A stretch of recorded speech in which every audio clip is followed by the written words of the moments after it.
yang kita beri nilai yang sangat tinggi dan kita hargai bukan hanya bulannya tapi juga ibadah puasanya.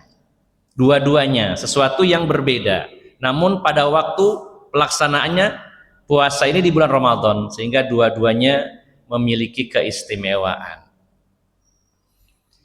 Di mana seandainya ahli kubur diberi kesempatan untuk kembali ke dunia ini, sungguh mereka akan sangat bergembira bisa berada di bulan Ramadan walaupun hanya sehari dua hari.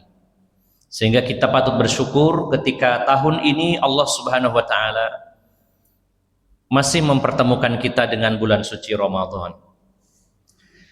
Bapak Ibu yang dimuliakan Allah Subhanahu wa taala, kita bersama-sama punya komitmen, tekad yang kuat menjadikan Ramadan ini lebih baik dari Ramadan sebelumnya.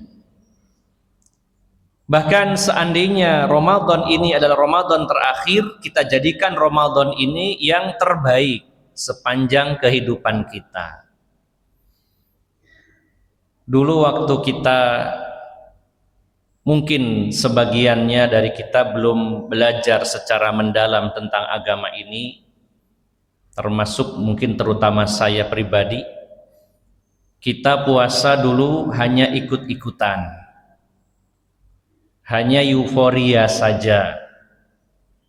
Kemudian Allah Subhanahu wa taala menuntun kita semuanya, ditunjukkan bagaimana tata cara puasanya Rasulullah sallallahu alaihi wasallam.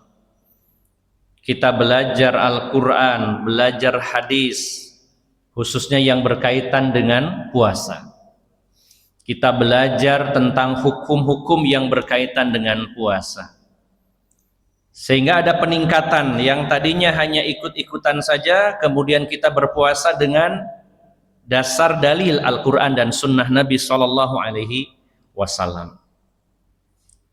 Seiring berjalannya waktu, kita lebih naikkan lagi, kita tingkatkan lagi. Kalau dulu kita belajar dari hadis-hadis yang kita ambil dari kitab-kitab fikih, artinya di dalam kitab-kitab fikih memang umumnya ada bab khusus membahas puasa yang seringkali bersifat global. Kemudian kita tambahkan lagi, mencari dan mempelajari dari referensi-referensi yang khusus membahas Ramadan, khusus membahas puasa. Ada peningkatan lagi. Setelah itu kita belajar lagi, mengetahui, oh saya berpegang kepada hadis, tapi ternyata di sana ada yang sahih, ada yang dhaif. Selama ini saya memegang hadis ini ternyata dhaif, misalkan. Ada peningkatan lagi.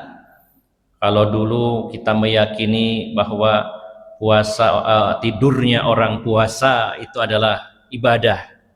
Sebagaimana yang dalam hadis disebutkan, naumus shaimi ibadatun, tidurnya orang yang puasa adalah ibadah, sehingga kita sangat bersemangat untuk tidur di bulan Ramadan. Setelah belajar lagi, oh ternyata hadisnya dhaif. Ada peningkatan lagi. Kemudian setelah itu kita ngaji lagi, ternyata setelah kepada Quran, pada hadis, kita pun memegang pendapat-pendapat ulama yang merujuk kepada keduanya. Di sana pun ada perbedaan, kita cari lagi pendapat yang lebih kuat, belajar lagi. Memegang Quran dan hadis tidak akan pernah berubah sampai kita meninggal dunia. Namun kalau mengikuti pendapat bisa jadi berubah. Dulu saya pendapat ini yang saya pegang, sekarang ada yang lebih kuat, saya ambil pendapat yang ini. Ini hal yang wajar dan tidak masalah. Kemudian Bapak Ibu jamaah sekalian, ini berkaitan dengan sah tidaknya puasa, hukum-hukum puasa. Kita naikkan lagi level puasa kita, tidak hanya berkutat pada sah dan tidak sahnya supaya tidak batal, tapi juga ada peningkatan, kita bisa mengambil pelajaran-pelajaran dari puasa, terutama yang disebut sebagai tarbiyah imaniyah, juga termasuk tarbiyah nafsiyah atau tarbiyatun nafsi, pelajaran-pelajaran untuk memperbaiki jiwa kita. Bukan hanya tidak makan, tidak minum, tidak berhubungan intim.